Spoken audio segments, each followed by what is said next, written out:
Começa agora mais uma edição do Papo com Ela e que alegria poder contar com você aqui nessa edição do programa, quando a gente vai falar sobre o número de afastamentos do mercado de trabalho aumentou muito na última década em razão do adoecimento mental dos trabalhadores. A gente também vai falar sobre as iniciativas que a Prefeitura de Cuiabá, através da Secretaria da Mulher, tem adotado para combater o índice de violência. A gente também traz aqui informações sobre a exposição Mundo Sobrepostos, a gente fala sobre um evento para empreendedoras feito pela Brasel em parceria com a CDL e a gente também fala sobre as doenças mais características no período do outono. Será que é gripe, resfriado, alergia? Isso e muito mais aqui no Papo com Ela. Então prepara o teu café e vem comigo.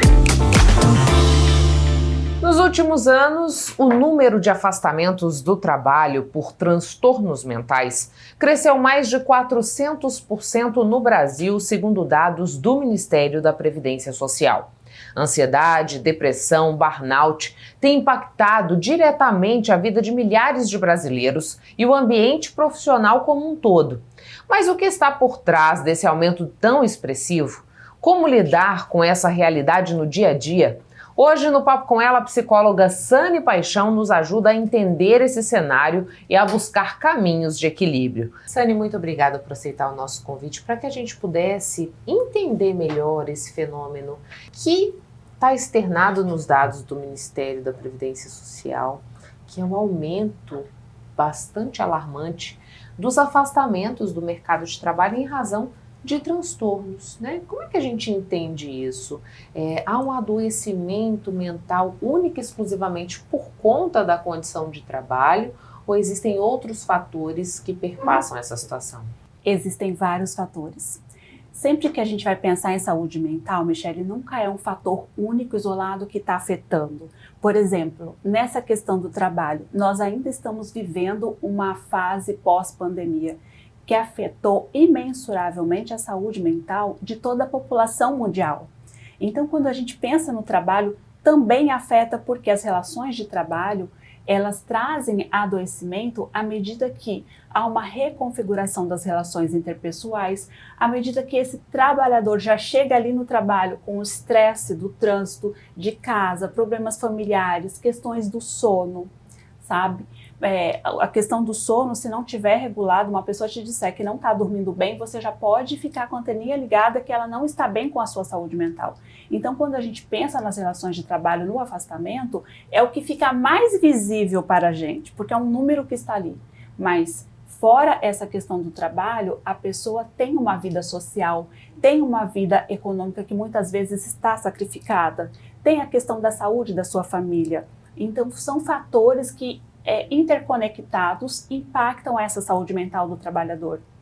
A gente tem nesses números casos de ansiedade, casos de depressão e casos de burnout. Burnout a gente sabe que está ligado diretamente a esse universo do trabalho, né?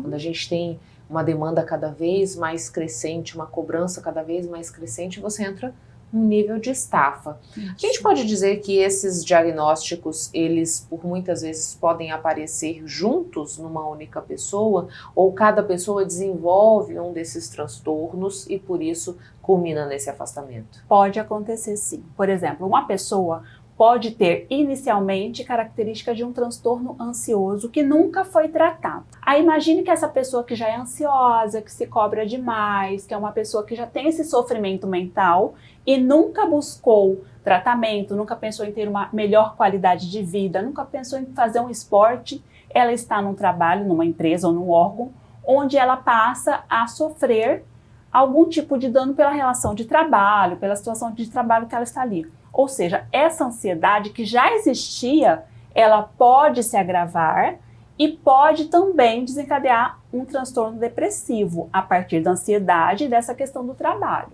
Ou seja, uma pessoa que tem o burnout, ela pode também ter depressão e ansiedade junto.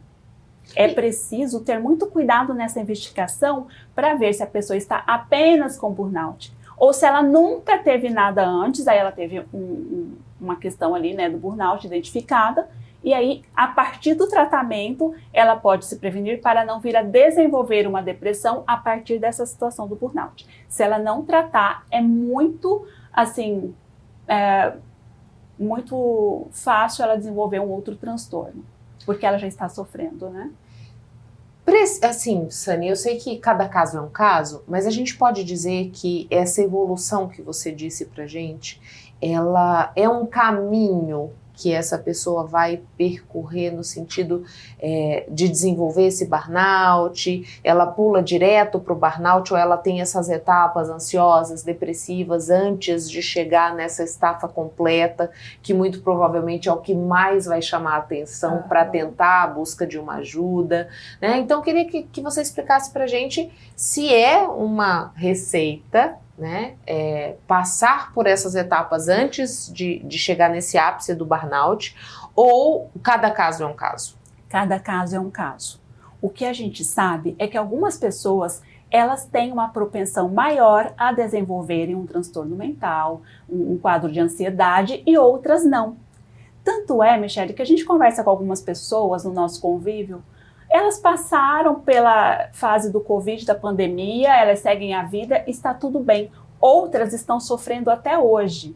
Um exemplo, a questão do burnout também. De repente a pessoa tem uma qualidade de vida, pratica esporte, faz terapia, mas a relação de trabalho específica ocasionou o adoecimento. Ou seja, ela nunca manifestou nada antes, ela sempre se preocupou em cuidar da sua saúde, mas a relação de trabalho especificamente pode adoecer até mesmo pessoas que nunca apresentaram nada, para você ver como que é algo bem específico, né, o burnout. Sim, nessa especificidade, porque você disse pra gente, né, é essa relação de trabalho que vai fazer essa condição aparecer. Sim.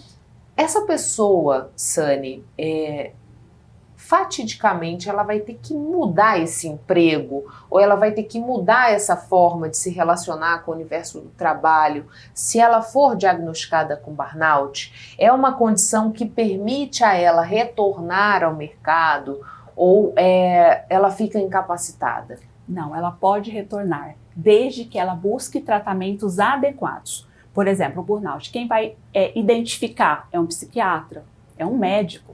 Né? A gente falava antes sobre essa questão de outros profissionais que tentam invadir a área da saúde mental. É preciso ter muito cuidado, muita cautela, porque você pode receber uma orientação errada que vai atrasar o desenvolvimento, o prognóstico do seu tratamento.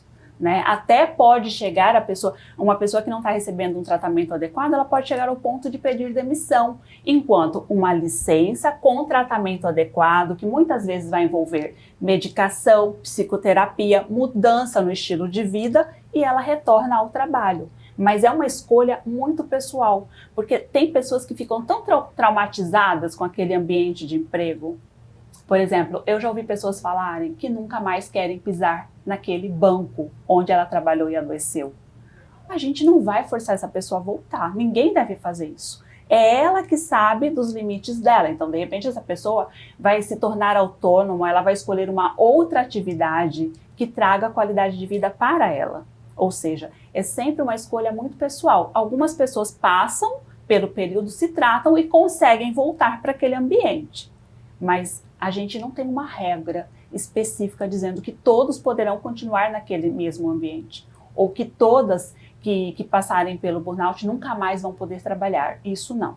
É um diagnóstico, né, uma doença que tem tratamento, tem bons resultados, desde que busquem bons profissionais. O ambiente na empresa ou nessa instituição onde a pessoa está colocada, ele também colabora com esse adoecimento mental? A gente tem visto uma preocupação, seja do Congresso Nacional, seja do governo federal, de implementar nesse ambiente, nessas empresas, a discussão e o cuidado com a saúde mental. Né? Houve aí uma possível prorrogação para o ano que vem, ao invés desse ano, mas ela está posta. Sim. Né? Isso se dá justamente porque a gente está tendo ambientes que são tóxicos, assim, digamos, para esse trabalhador? Sim, com certeza.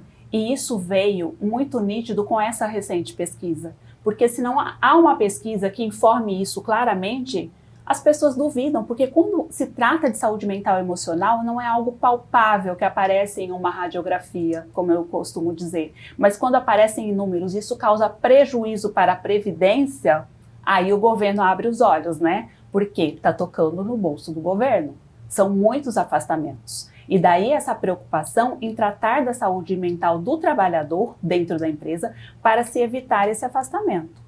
É válido? Sim, é muito válido. Sempre que eu vejo ações que vão ampliar o atendimento, a informação sobre saúde mental, é super válido, porque o adoecimento mental existe desde que o homem é homem. E somente agora a gente tem visto uma preocupação real em tratar aquilo que acomete o ser humano. E sempre acometeu. Mas as pessoas escondiam. Como eu disse, uma pesquisa escancara o que ninguém queria ver ou falar sobre. Muitas vezes o conselho é: busque a Deus, busque uma religião, e não é por aí.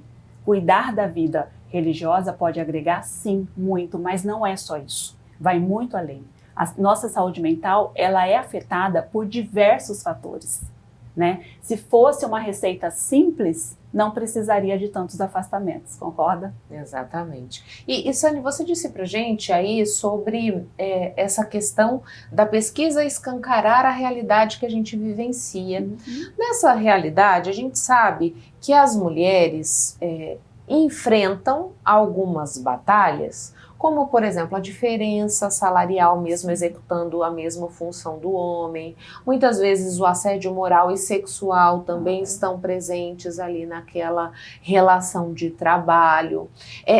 Pensando nesse aspecto, tem diferenciação de quem acaba desenvolvendo mais transtornos, se homens ou mulheres, em razão dessas relações de trabalho?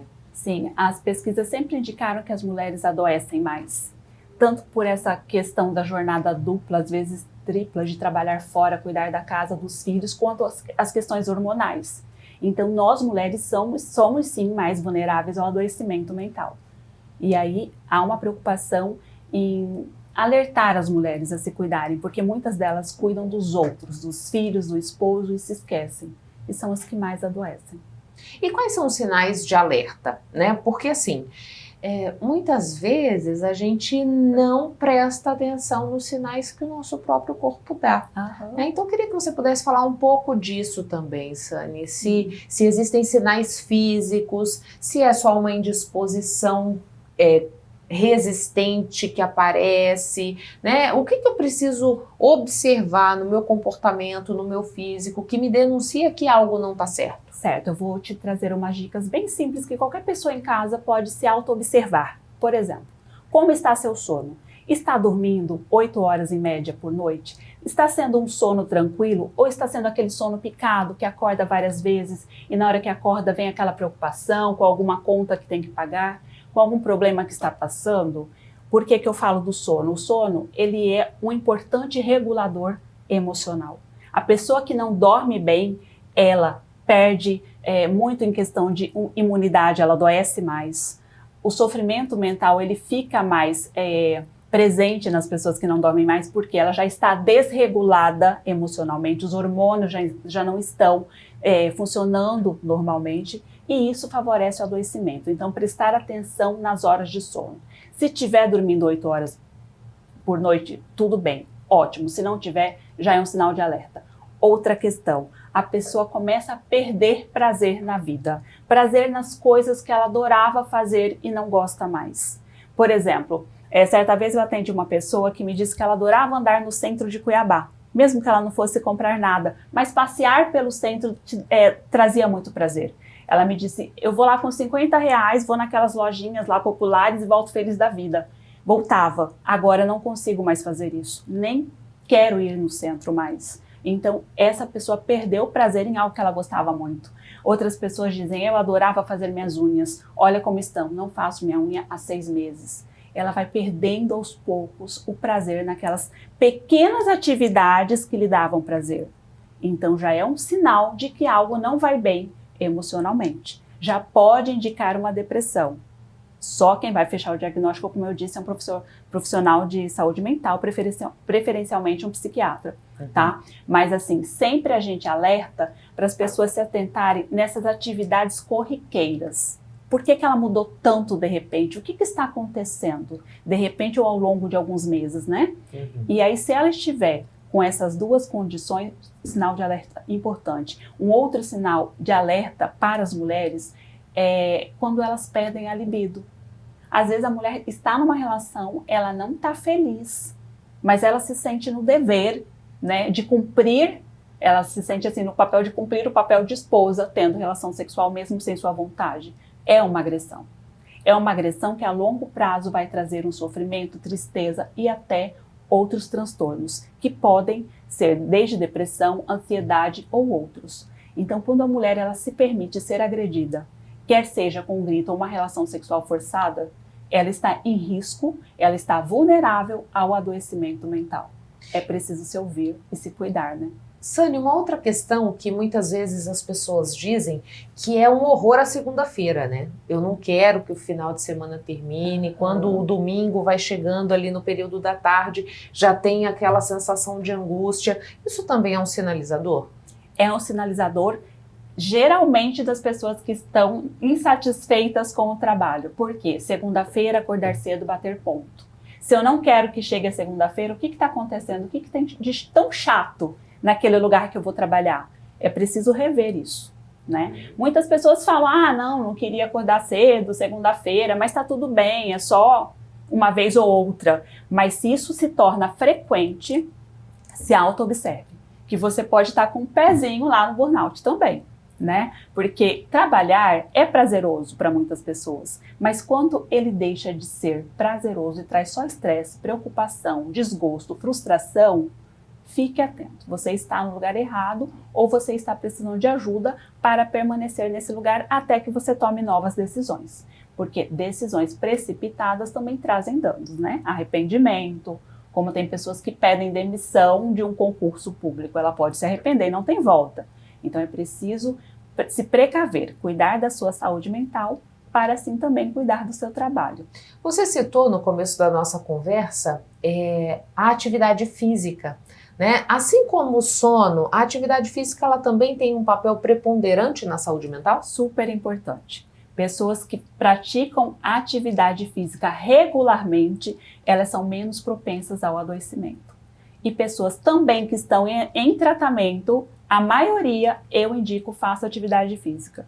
Porque movimenta o corpo, traz um reequilíbrio hormonal, um bem-estar que muitas pessoas até relatam. Estou conseguindo reduzir a medicação porque comecei a academia.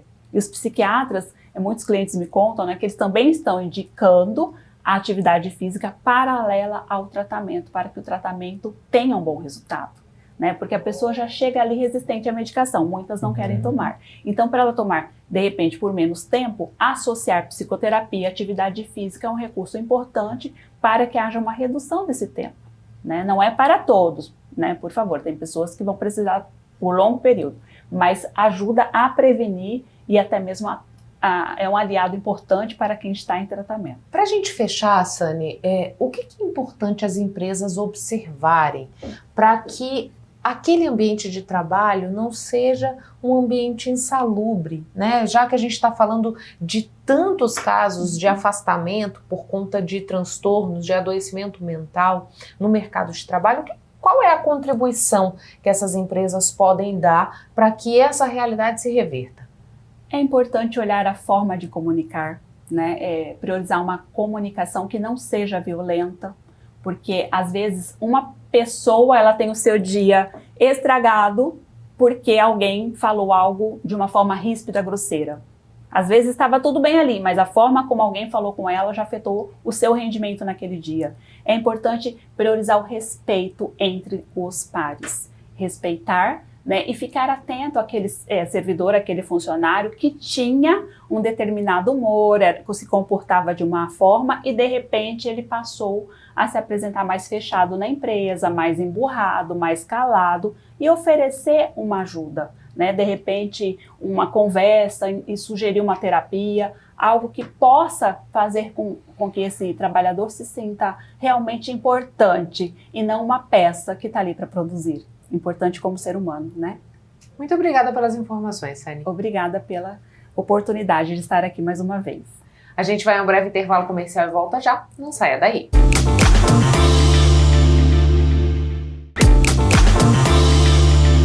Cuiabá conta com uma pasta exclusiva para tratar dos assuntos relacionados às mulheres, entre eles o combate à violência. E para a gente conhecer mais desse trabalho, é que recebo aqui no Papo com ela a secretária municipal da Mulher, Radassa Suzana. Secretária, muito obrigada por aceitar o nosso convite, para que a gente pudesse falar mais sobre como essa estrutura pensada para atender as demandas das mulheres tem atuado aqui em Cuiabá. A gente sabe que num primeiro momento tem essa perspectiva do combate à violência, né, por conta desse contexto que envolve Mato Grosso, mas a secretaria vai além, né, trazendo essas oportunidades para as mulheres. Então, eu queria que a senhora pudesse falar um pouco sobre como a secretaria tem ganhado espaço na sociedade cuiabana e de que forma ela tem chegado à vida dessas mulheres. Obrigada, Michele, obrigada pela oportunidade. A Secretaria da Mulher é uma secretaria recente, né? Ela foi criada em 2020, então ela está ali dia a dia, caminhando, aprendendo e, acima de tudo, conhecendo as necessidades das mulheres em Cuiabá, né? A Secretaria da Mulher, ela faz ela compõe a rede de enfrentamento à violência, então junto com o Tribunal de Justiça, Polícia Militar, Polícia Civil, Ministério Público, Defensoria Pública, a Prefeitura também é um braço nessa rede de acolhimento à mulher vítima de violência. Hoje, a Secretaria da Mulher, com esse lado voltado para o enfrentamento, possui lá no espaço, dentro do Hospital Municipal de Cuiabá, chama Espaço de Acolhimento. Nós temos lá para as nossas mulheres, Michele, num regime de 24 horas, um psicólogo e um assistente social. Então, essa mulher que foi vítima de violência, né, muitas vezes ela chega lá já machucada, os profissionais identificam que ela foi vítima e encaminham para a gente. Às vezes a Polícia Civil, lá no atendimento da ocorrência, a Polícia Militar no atendimento da ocorrência, verificou que essa mulher foi machucada e que provavelmente é relacionado à violência familiar, encaminha lá para o nosso espaço também. E às vezes ela fica sabendo, né, como num bate-papo igual esse aqui, olha, tem esse espaço, vou lá, então a gente está ali de portas abertas. Essa mulher, às vezes, ela nem sabe que ela, às vezes, está sofrendo violência, né?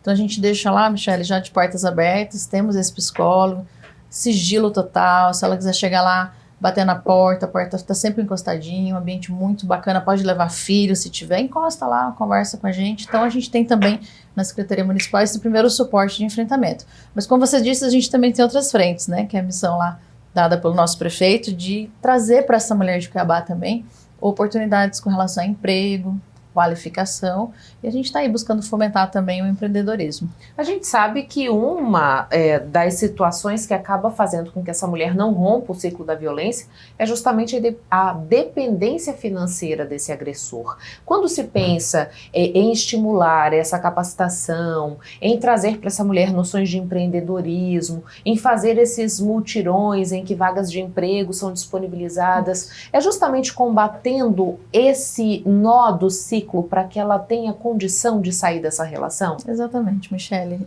O nosso objetivo é esse, seja lá em que momento essa mulher estiver vivendo, né? Então muitas pessoas perguntam, essas oportunidades é para a mulher que foi vítima? De jeito nenhum, é para a mulher cuiabana. É para a mulher vulnerável? O ideal é que a gente atenda essa mulher vulnerável, mas a gente tem mulheres de todos os níveis sociais que nos procuram e pedem ajuda, até porque a violência doméstica ela é muito complexa, né? Mas a gente sabe, de fato, como você disse, que a dependência financeira termina segurando essa mulher. Às vezes ela já tem clareza de que está num ambiente inóspito e de violência, às vezes ela já entendeu que o ciclo, mas como é que faz? Como é que rompe, né? Se ela não tem essa possibilidade. Então é uma das frentes da secretaria. Como é que a gente tem feito isso hoje? Oportunizando os nossos feirões de emprego, é bem bacana, já tivemos 2. Nesses feirões de emprego, essa mulher, na primeira semana de cada mês, ela vai lá na secretaria, vai com o seu currículo. De segunda a sexta, nós temos várias empresas, elas montam lá as barraquinhas, conversam com essas mulheres. Muitas mulheres já saem de lá empregadas. Quem não pode ir, a gente disponibiliza um telefone de WhatsApp, ela pode mandar esse currículo e eu vou mandar todos os currículos para todas as empresas. Algumas mulheres, a gente não tem garantia que essa mulher vai ser empregada, né? Porque é um combinado dela com essa empresa, mas a gente também oferece através dos nossos parceiros, como o Senai e o Senac, os cursos de qualificação. Então tem mulher, Michele, que chega pra gente que nunca trabalhou. E ela fala, olha, eu não sei nem por onde começar. Então a gente consegue ali fazer um curso de atendimento, um curso básico de informática, um curso de vendas, a gente tem bastante cursos de vendas, bem bacana. Então, assim, hoje a Secretaria da Mulher tem tentado mostrar para a comunidade cuiabana exatamente isso. Podemos auxiliar no enfrentamento à violência, mas também com relação à autonomia financeira, cursos, emprego e a questão do empreendedorismo também que nós temos fomentado. Hoje, para você ter ideia, a gente está em andamento com um curso muito bom, que é o marketing em redes sociais e mídias, né? Olha, uma procura muito grande. Mulheres que vendem pães, que fazem unha, mulheres que fazem diversos produtos para venda também têm se qualificado. É isso. Quando a gente pensa no empreendedorismo, secretária, muitas vezes as mulheres, principalmente depois de se tornarem mães, lançam mão desse mecanismo, porque de alguma forma é uma maneira de você conciliar a sua geração de renda com essa presença mais acentuada no cuidado da criança.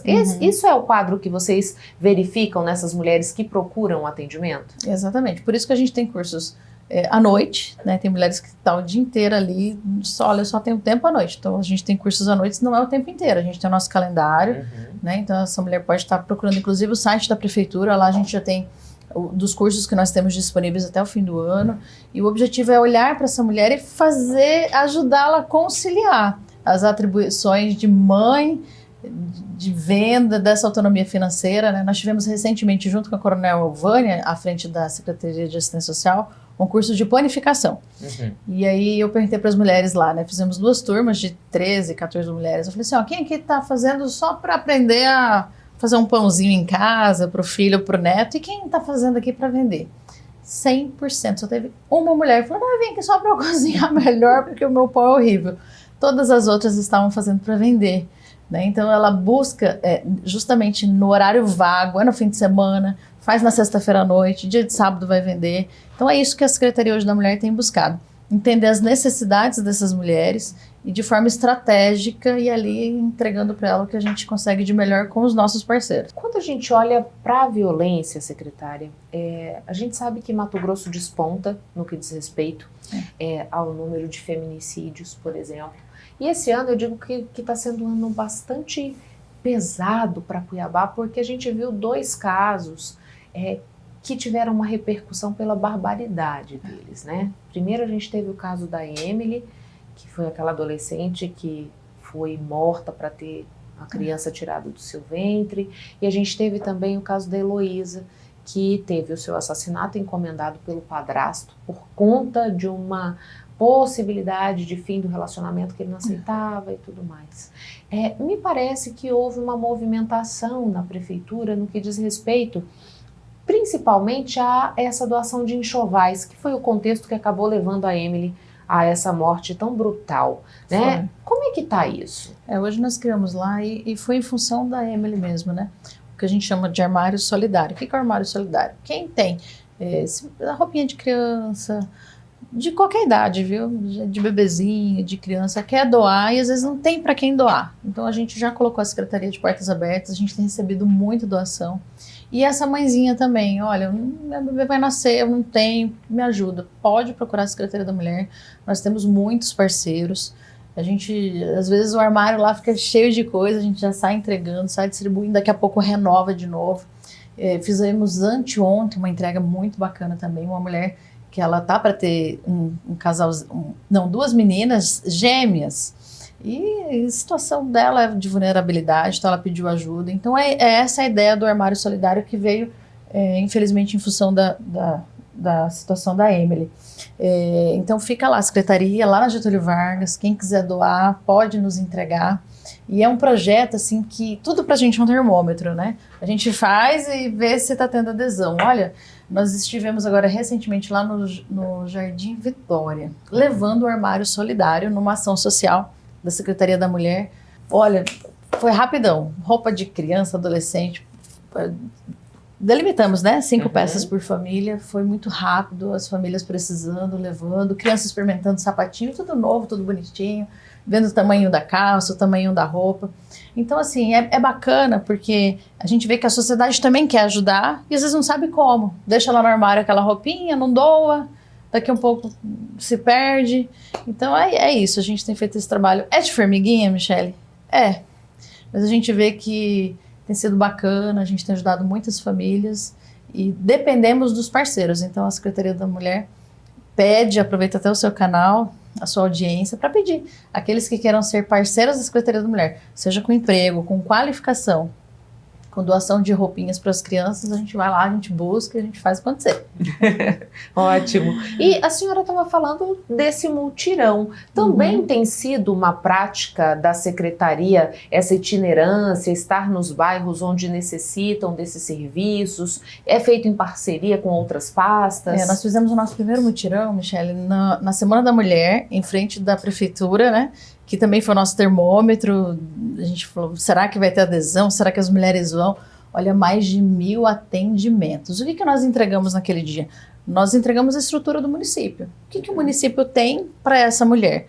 Então, a Procuradoria, por exemplo, a Procuradoria, o Detran, olha, regularização de Águas Cuiabá, Energisa, vacinação, a parte odontológica. Tivemos entrega de mudas, tivemos o município, através da Junta Militar, auxiliando a mãe na regularização militar dos filhos, né? Então, que isso é papel da mãe, é que eu sempre falo, a mãe, ela que faz a gestão do lar. Se a questão é de idosos, ela que resolve. Se é creche para os filhos, ela que resolve. Se ela tem um filho adolescente, que se não for na junta militar e não se apresentar no exército e não regularizar, ele vai ter problemas sérios na vida civil dele. Então, a gente busca entregar aquilo que a prefeitura tem de melhor para essa mulher e facilitar a vida dela. E aí os parceiros vêm conosco, né? Secretaria de Assistência Social também tem participado conosco. E um bocado de Polícia Militar, com orientações através da Maria da Penha, a Polícia Civil também. Então, é aquela grande ação voltada para essas mulheres. E foi quando nós fizemos agora também, recentemente, no Jardim Vitória, em parceria com a vereadora Catiúcia, e foi um sucesso, adesão total. E para o mês de maio, nós não, vamos já encerrando o mês agora, nós não vamos concluir essa ação no mês de maio, porque esse mês ele está sendo bem demandado por conta das mães, né? Então a Secretaria da Mulher tem trabalhado muito nesse mês. Mas agora no mês que vem, em junho, a gente já retoma as nossas ações também e é bem bacana. E assim, pensando pelo aspecto de mudança da cultura, né? Porque a gente sabe que o enfrentamento à violência, ele passa por essa desconstrução daquilo que está bastante arraigado.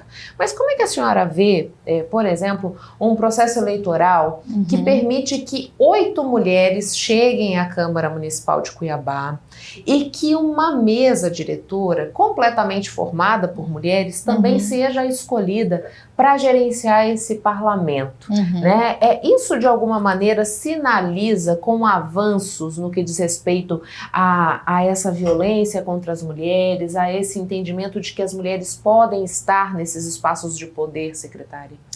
Como você falou, né? A conscientização, ela tem que ser enfrentada hoje, ela tem que ser buscada do bebezinho que nasce até o adulto. E aí, quando a gente fala em funções de poder, a gente verifica que essa mulher, às vezes, ela até vem ascendendo, ela vem participando, mas chega um determinado nível daquela estrutura, seja ela qual for, ela não avança. Essa mulher ela não vai, ela não está em função de poder, de liderança, das grandes decisões. Então, essa formatação agora da Câmara com essas 8 mulheres e a mesa diretora totalmente feminina passa uma imagem, ou melhor, passa um recado, né? Mas, sobretudo, vai trazer grandes avanços, porque vai passar a ter um olhar diferenciado, né? Claro que não haverá um prejuízo, tem mais problema, só porque é mulher, não sei o que, não, porque são mulheres extremamente competentes, e a gente tem que questionar assim, se fossem só homens, ninguém questionaria. É só mulheres, houve questionamento, houve, mas a gente tem certeza que a mulher, com esse olhar sistêmico que ela tem, não terá prejuízos.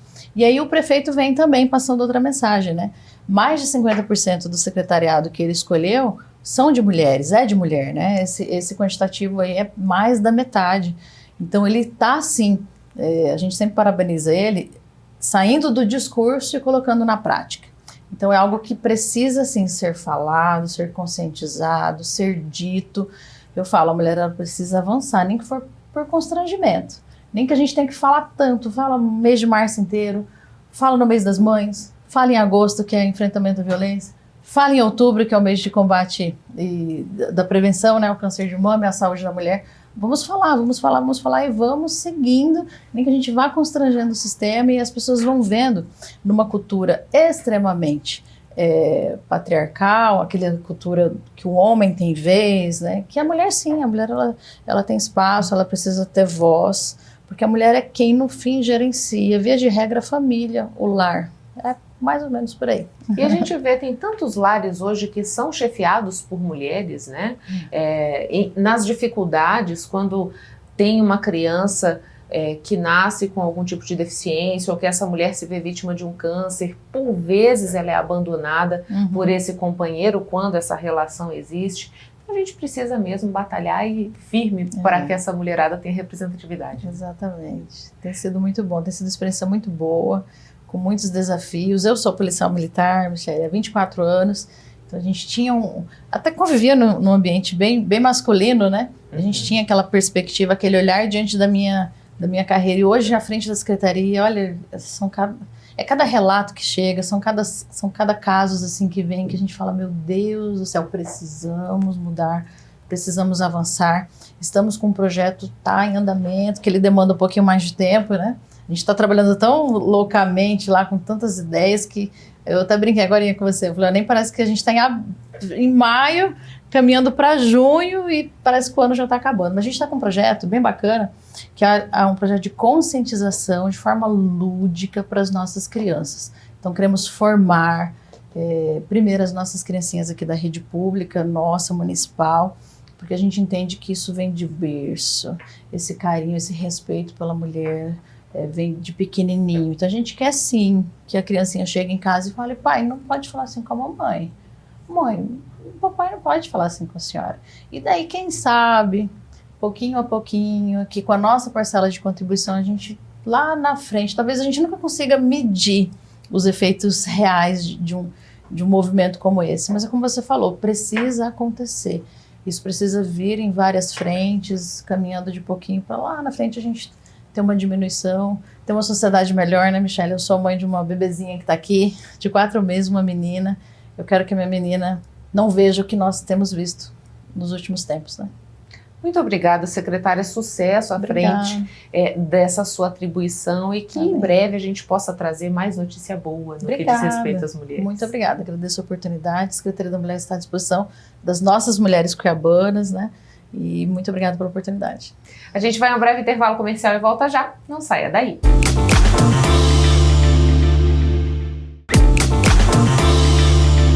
Sabe todo esse conteúdo que vai ao ar aqui no Papo com Ela? Ele fica disponível também no nosso canal no YouTube para você ver e rever quantas vezes quiser.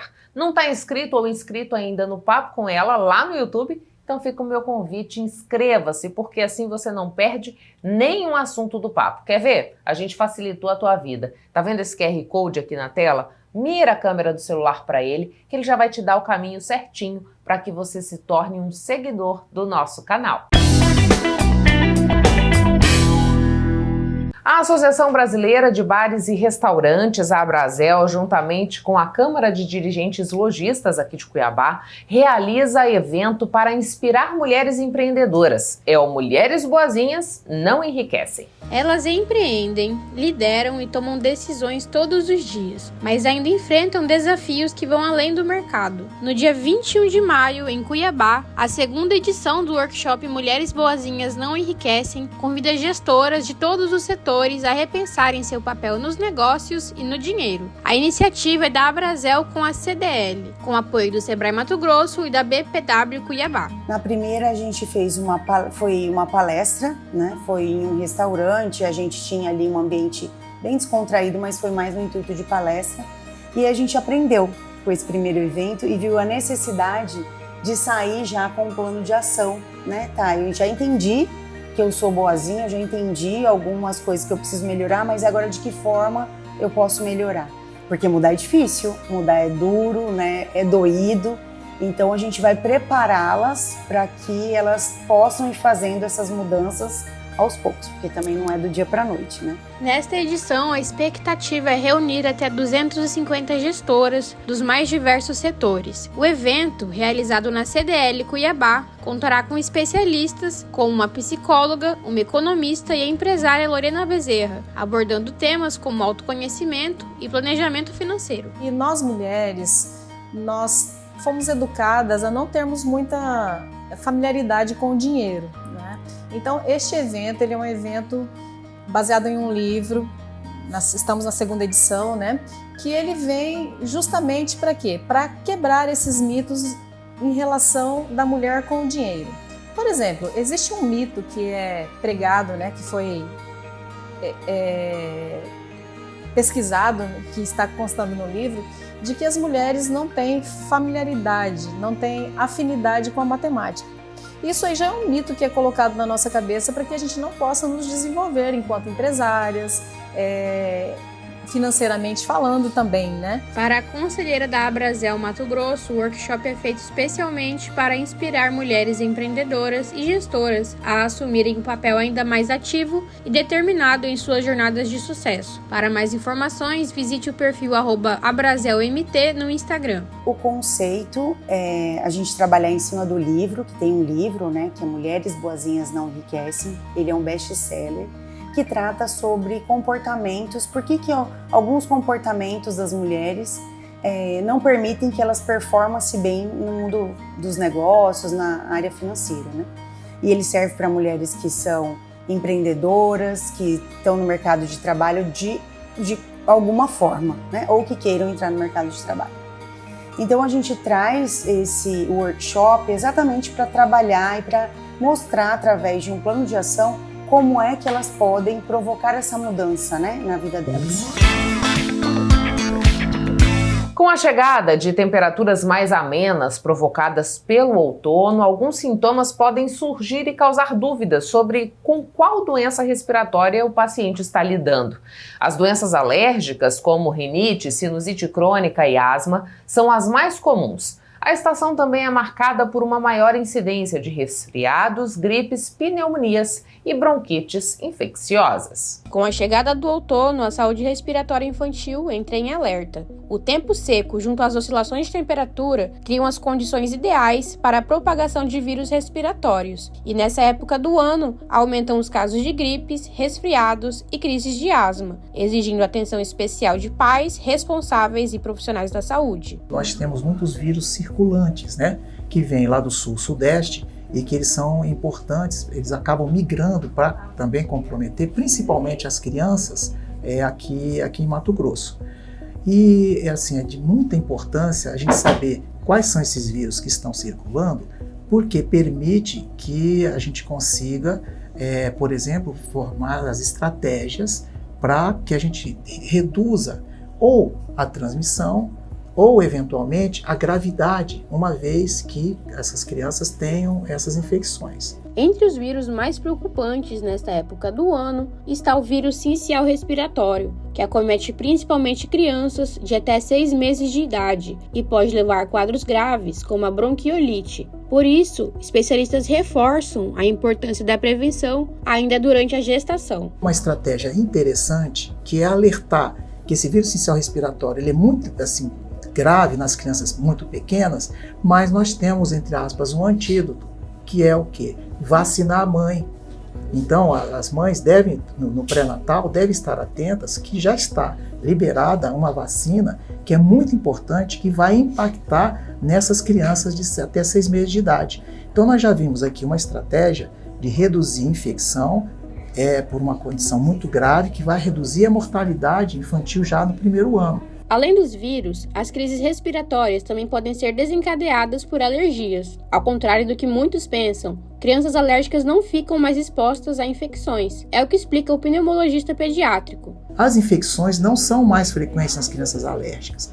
Todas as crianças têm possibilidade de ter uma infecção respiratória, a mesma chance, tanto de famílias que sejam alérgicas, como de famílias que não sejam alérgicas. O que varia um pouco é a resposta da criança naquelas que têm alergia. Por quê? Todas as crianças que têm o vírus na via respiratória vai tossir, vai encatarrar. Se ela tem uma informação genética de alergia, ela normalmente, essa resposta que é tossir e encatarrar, que é comum a todas elas, é mais intensa. Então, não é alergia um fator predisponente para ter infecção. E não significa de forma alguma que tenha uma deficiência de imunidade, que é uma coisa muito importante também, porque a gente na ponta do sistema está vendo que as famílias estão gastando muito dinheiro em medicamentos desnecessários. Eles acham que tem uma alteração na imunidade da criança, e não tem. Você vai lá na escolinha, na creche, a totalidade das crianças estão tendo sintomas de tosse. Então, não é queda de imunidade epidêmica, não é isso. A imunidade delas é boa. Então, todos aqueles medicamentos que você está usando para melhorar a imunidade, eles deviam ser economizados. As famílias não precisam gastar com isso. Para manter as crianças protegidas contra as infecções respiratórias, o doutor recomenda medidas simples, mas eficazes, como manter o calendário vacinal em dia, com especial atenção para a Covid-19 e influenza, evitar ambientes fechados e aglomerações e fazer o uso de máscaras, sempre que houver sintomas gripais. E entra um outro fator aqui de proteção e de prevenção, que é a vacinação sistemática das crianças. Então nós devemos estar muito atentos. Devemos vacinar contra a influenza, que está disponível. Devemos vacinar sim contra a Covid, que ainda continua sendo vilã entre as crianças. E a vacinação da gestante contra o vírus respiratório, essencial respiratório, que vai impactar nessas crianças de baixa idade que hoje estão tendo casos clínicos muito graves. O artista Luiz Badaró assina a exposição Mundos Sobrepostos em cartaz na Galeria de Artes Lava Pés, aqui em Cuiabá. A programação é gratuita e ideal para curtir com a família. A Galeria Lava Pés, em Cuiabá, recebe a exposição Mundos Sobrepostos, do artista visual Luiz Badaró. Gratuita e aberta ao público, a mostra transforma a galeria em um universo imersivo, onde cada parede pintada à mão faz parte de uma grande narrativa visual. Com traços fluidos, cores vibrantes e a técnica do muralismo, Badaró cria camadas de realidade sobrepostas que convidam o público a repensar o que conhecemos como real. Eu sempre fui muito fã de ficção científica e ao longo dos anos, na construção da minha identidade artística, esse é um tema que eu trouxe sim comigo, que eu sempre misturei a temática cósmica, toda aquela coisa existencial, com várias outras referências, e ao longo dos anos, ao longo da minha carreira artística, eu meio que fui concretizando esses aspectos assim, né, na criação desse universo na minha cabeça. Eu gosto muito de mesclar formas orgânicas com uma coisa mais...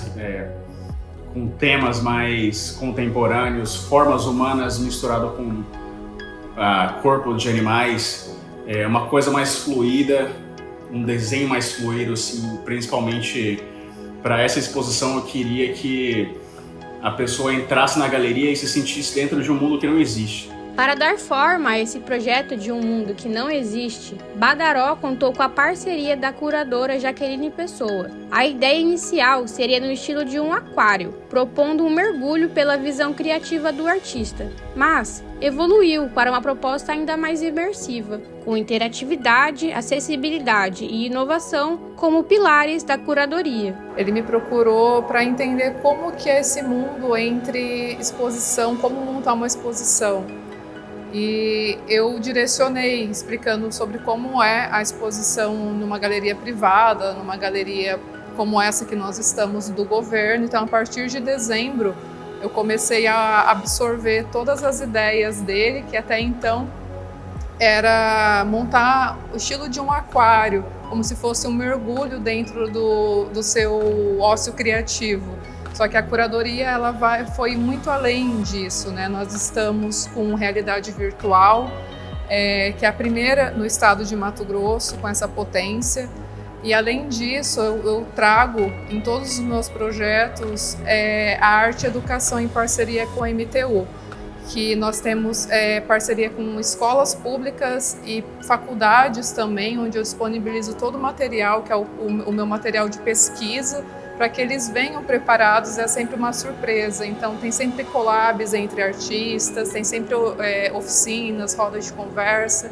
Então é uma exposição que nós abrimos no dia 17 de março e tem a extensão até o dia 10 de setembro, além de estar em Libras, em Braille, então com total acessibilidade. Além dos recursos de acessibilidade, a realidade virtual é outro destaque. Em conjunto, eles oferecem uma experiência única, em uma narrativa interligada, que convida a mergulhar nas camadas mais profundas e simbólicas da mostra. Aberta até o dia 10 de setembro, a exposição tem entrada gratuita e funciona de segunda a sexta, das 8 às 18 horas. As visitas para grupos escolares podem ser agendadas pelo e-mail pessoajaquelinesoares@gmail.com. Pintamos a parede, vai pintar tudo de branco para a próxima exposição, então agora nós temos assim algo eternizado, que qualquer pessoa de qualquer cantinho do mundo pode ter acesso à nossa exposição, tanto em libras, como em audiodescrição também. Então realmente é uma exposição muito rica, que agrega muito valor no nosso estado, que nós desejamos que ela possa ir muito, que já está indo, né, virtualmente, mas que ela possa ir fisicamente também para além das fronteiras cuiabanas.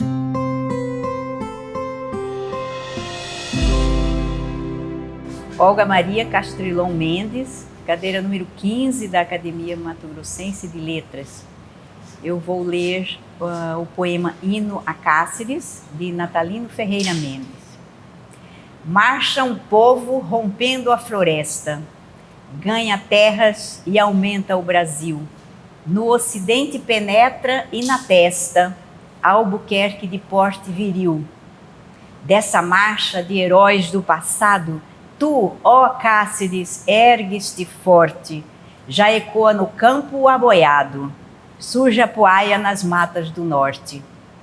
Tuas terras banhadas dos rios, Seputuba, Jauru, Cabaçal, Paraguai, porta aberta para o mundo, mar interno feraz Pantanal. O teu solo propício à cultura, doutros centros chamou a atenção. Veio gente no afã de fartura, confirmou de Albuquerque a visão. Tua história contém a lição de trabalho tenaz, persistente. No concerto geral da nação, como sempre respondes, presente.